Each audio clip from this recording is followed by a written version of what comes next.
Hi everyone, Dawkinzz here, giving you a sneak preview of CBRX Season 2 Civ color changes and map changes. This is a detailing of all the civilizations that will be sporting new colors for the in-game screenshots of Season 2. And we'll also be showcasing the new map created just for the upcoming season. This was put together by Blue Cassette members Coyote and Lime, so let's get right into this.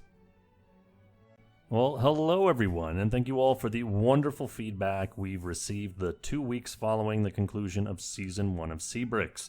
The team has been working on Season 2 since late January, and our early efforts and planning have resulted in a great development flow, and this upcoming season will truly bring some new excitement and a variety of new improvements to enhance the viewing experience, both while viewing the episodes and afterwards on the subreddit and Discord server. This week, the team wants to start off showing the color changes necessitated by the inevitable color contrast clashes around the map and also the extensive changes done to the map itself. This season, we really wanted to minimize the amount of changes to the colors in direct response to our approach the previous season. The result is an overall more subtle approach to color changes that retain the original look and feel of all the Civs mods that had to get a fresh coat of paint. On the other hand, after having now run 2 Royale games, 3 if you count Season 1 of Endgame, we knew we had to make extensive changes to the map in order to help the game run better, and for the Civs to perform better within it as well. We've been able to take lessons learned from the last 3 years since the start of Mark 2.1 to create a map that will result in a better environment for the Civs to fight over with. But first, the color changes. First up is the Neutral Nation. I made this one. The Neutral Nation was the first Civ to have their colors changed after the team took the opportunity to distance the mod away from the Futurama memes, and it really helps to be differentiated from Iceland. The orange used is Osage Orange in a nod to Greg's Osage mod.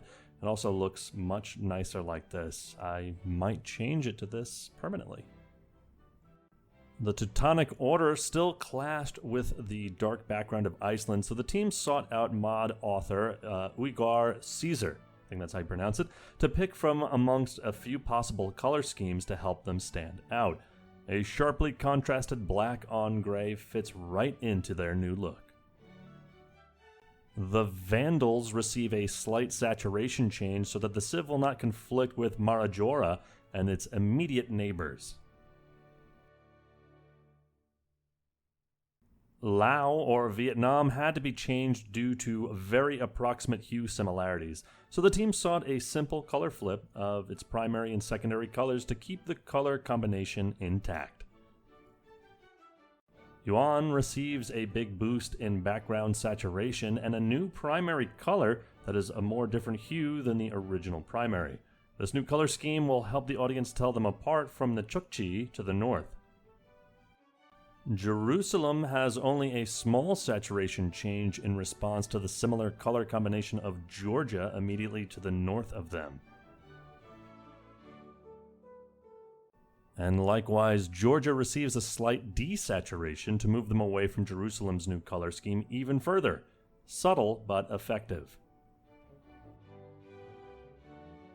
Wales's original color scheme had 2 strongly contrasting colors that made their text difficult to see, and for certain audience members with colorblind conditions, almost impossible to tell apart. The team sought to keep the colors the same while changing the 2 hues to help with the contrast and improve readability while still remaining distinctively Welsh.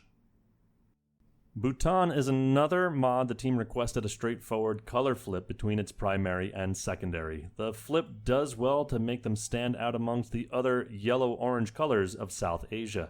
Plus, they were a little too close to the Moors and we didn't want to give them an unfair advantage. Punjab receives a slight hue change to retain the emblematic Punjab color scheme, which I think is beautiful. The team would like to assure everyone that the change is sufficient for all 3 South Asian Civs to be distinct on the minimap and on screen. Tongva's brighter primary color is in response to needing some more variation between other dark red background Civs, Germany, Burkina Faso, Vietnam, etc., The brighter primary looks great in its immediate region and allows for no confusion elsewhere. Jamaica's saturation change started as a hunt to see which of all the green civs voted this season, and there are so many, could be changed to help with on-screen and map comparisons. Jamaica's new color scheme resembles the saturation of its IRL flag closely, while looking quite distinct to the other green civs on the map. Likewise, Japan has another green civ sought after to receive a color change.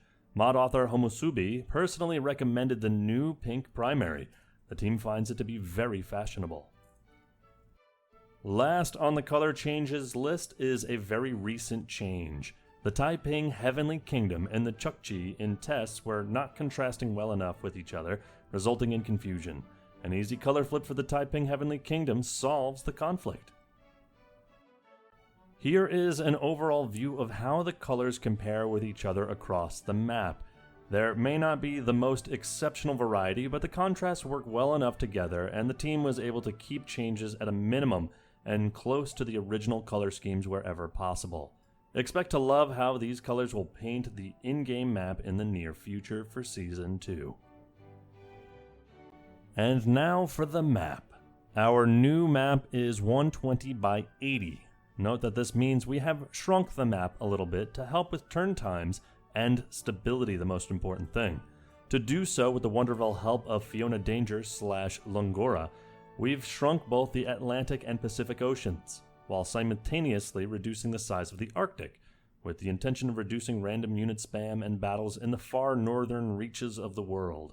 Obviously, shrinking the two major oceans on the cylinder requires the land in the middle to be compacted as well, so Greenland, the area near the Bering Strait, and the Pacific Ocean islands have all either been shrunk appropriately or removed. In addition to those changes, Southeast Asia and Hawaii have been slightly expanded to better accommodate the civs that will be starting there: Laos, Vietnam, and Hawaii. This is a tactic we have employed in the past, see the Nazca from Season 1, to great success at keeping the game balanced. Finally, North Africa and Western Australia are made more habitable since civs in those regions were significantly underperforming due to the swaths of desert.